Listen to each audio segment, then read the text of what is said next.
Breaking news, the CEO of Stellantis has decided to resign.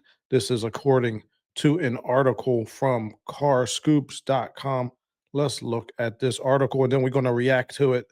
Then we're going to see what people are saying in the comments. I think they are ready to say things in the comments. Look at this.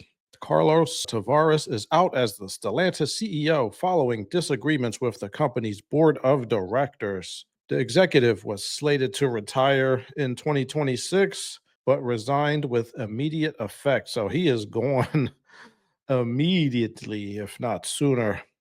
So they're thinking they're going to name a successor early next year. But in the meantime, the company will be led by an interim executive committee headed by John Elkann. Oh my goodness, you guys. Stellantis CEO is gone. He says, "You ain't got me to kick around anymore."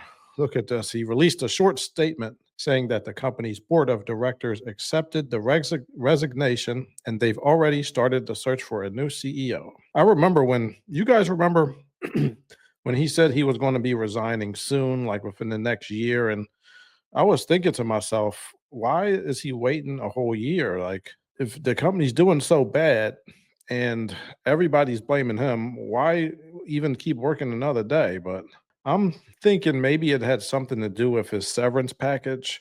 You know, those guys, they get big severance packages and there are certain things that need to be met. So maybe he was just getting all those I's dotted and those T's crossed to make sure he gets a whole bunch of millions of dollars. Oh, that's what I would do. I would make sure I get that. Shoot. But a lot of people are saying that he did a terrible job. Different reviews have emerged, which resulted in the board and the CEO coming to today's decision. Yeah. So he's out of here, people. You guys remember when the UAW wrote that letter talking about how bad he was? That couldn't have been good. Let's just say that.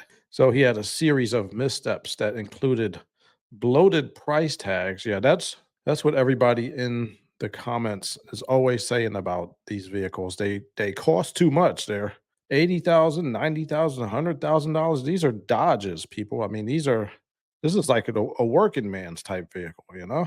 Let's look in the comments. I know they are ready to pounce on this guy.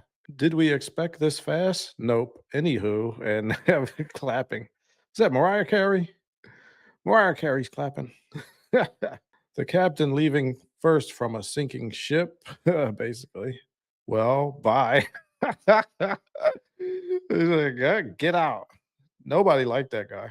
This guy says goodbye to Varys, hoping Stellantis can recover if it does. Meanwhile, at Ford, Farley is like, "Oh, SHIT." Why is he worried?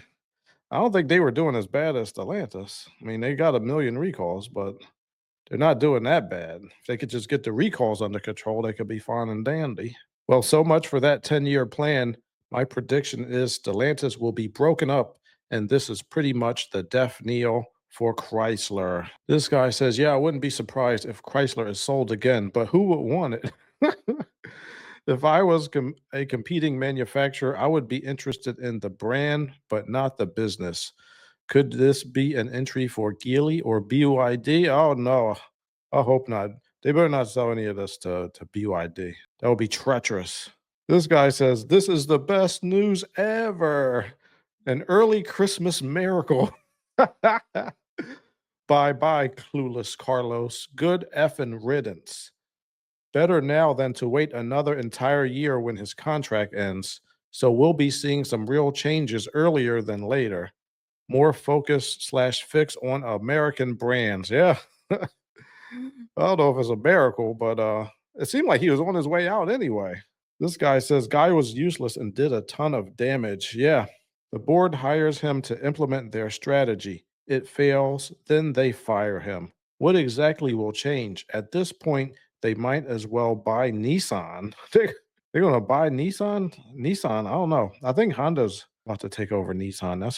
That's what people are guessing about. We will see. Let us be patient. I hope Nissan doesn't go out of business, though. I do like Nissan. At least I like their sports cars. Well, that is basically what the comments are saying. Everybody's happy, like it's a freaking miracle. Oh man. So this is what I think about this. I got two kind of views about this. Part of this problem is governments around the world in the US and the EU especially and Australia too, I believe. They are forcing automakers to make electric vehicles and they have these sky high emissions and fuel economy standards. They're forcing everybody to try to meet these same standards, but not every OEM is really, I don't think they're all capable of doing that.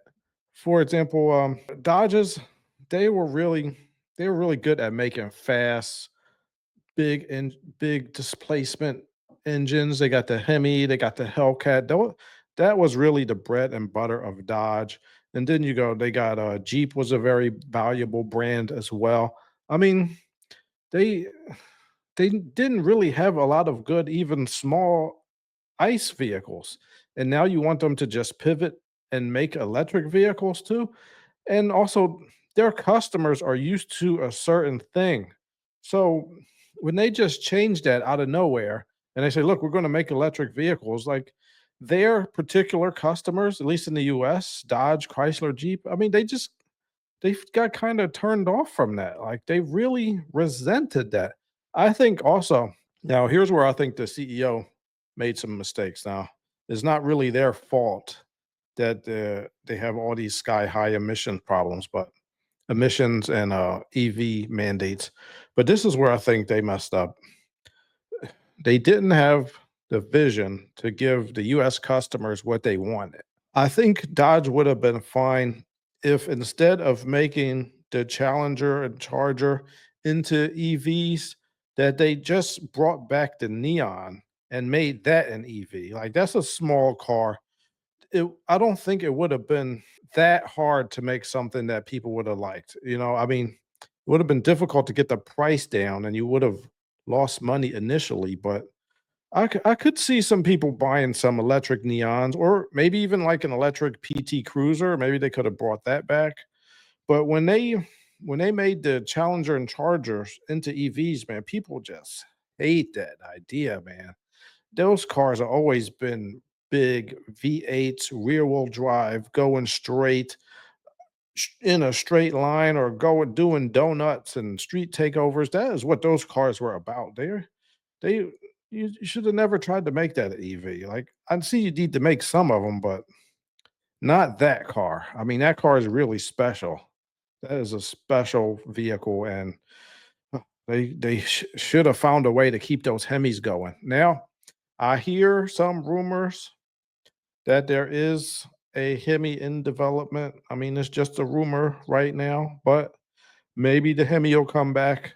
We got Trump back in office. Maybe they'll take away some of these emissions and EV guidelines and allow them to sell the cars that people want from them. I mean, it's not enough to just say that a lot of people or even some people want electric cars, but they may want those cars from other OEMs, not necessarily from Dodge. I mean, is somebody who's interested in buying an EV Tesla the same person that would consider buying a EV Dodge? I mean, when you think Dodge, do you really think EV? I mean, I don't. I don't know about you.